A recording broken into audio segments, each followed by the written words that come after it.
Endoscopy and colonoscopy. ನಾವೆಲ್ಲ ಬಹಳವಾಗಿ ಕೇಳಿರುವಂಥ terms ಇದು.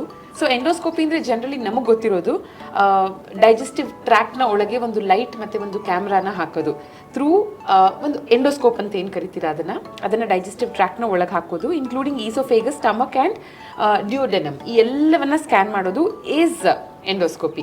ಸೊ ಇದು ಜನರಲ್ ಲೇಮ್ಯಾನ್ ಟರ್ಮ್ಸ್ ಅಲ್ಲಿ ನಮಗೆ ಗೊತ್ತಿರೋದು. ಬಟ್ ನಿಮಗೆ ಆಸ್ ಅ ಡಾಕ್ಟರ್ ಈ ಎಂಡೋಸ್ಕೋಪಿಯಿಂದ ಏನೇನೆಲ್ಲ ಹೆಲ್ತ್ ಇಶ್ಯೂಸ್ಗಳು ಗಮನಕ್ಕೆ ಬರುತ್ತೆ? ಸುಮಾರು ವರ್ಷಗಳಿಂದ ಎದೆ ಉರಿ ಇರುತ್ತೆ. ಸೊ ಏನೇ ತಿಂದರೂ ಎದೆ ಉರಿಯುತ್ತೆ, ರಿಫ್ಲಕ್ಸ್ ಆಗುತ್ತೆ, ರಿಗಜಿಟೇಷನ್ ಆಗುತ್ತೆ. ಸೊ ತಿಂದಂತಹ ಪದಾರ್ಥಗಳೆಲ್ಲ ಬಾಯಿಗೆ ಬರುತ್ತೆ, ಮತ್ತೆ ತಿಂತಿದಂಗೆ ಹೊಟ್ಟೆ ಊದ್ಕೊಳ್ಳುತ್ತೆ, ಬ್ಲೋಟಿಂಗ್ ಆಗುತ್ತೆ. ಸೊ ಈ ಥರ ಸಮಸ್ಯೆ ಇರೋರು ಮೊದಲನೇ most common presentation is this, ಏನು acid related acid peptic disorders ಅಂತ ಹೇಳಿ ನಾವು ಯೂನಿವರ್ಸಲ್ ಟರ್ಮ್ ಒಂದು ಯೂಸ್ ಮಾಡ್ತೀವಿ. ಸೊ ಈ ಸಮಸ್ಯೆ ಇರೋರು ತಾವೇ ಬರ್ತಾರೆ.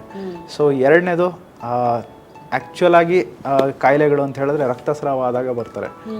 ವಾಮಿಟಲ್ಲಿ ಅಥವಾ ಮೋಷನಲ್ಲಿ ರಕ್ತ ನೋಡಿ ಗಾಬರಿಯಾಗಿ ಬರ್ತಾರೆ.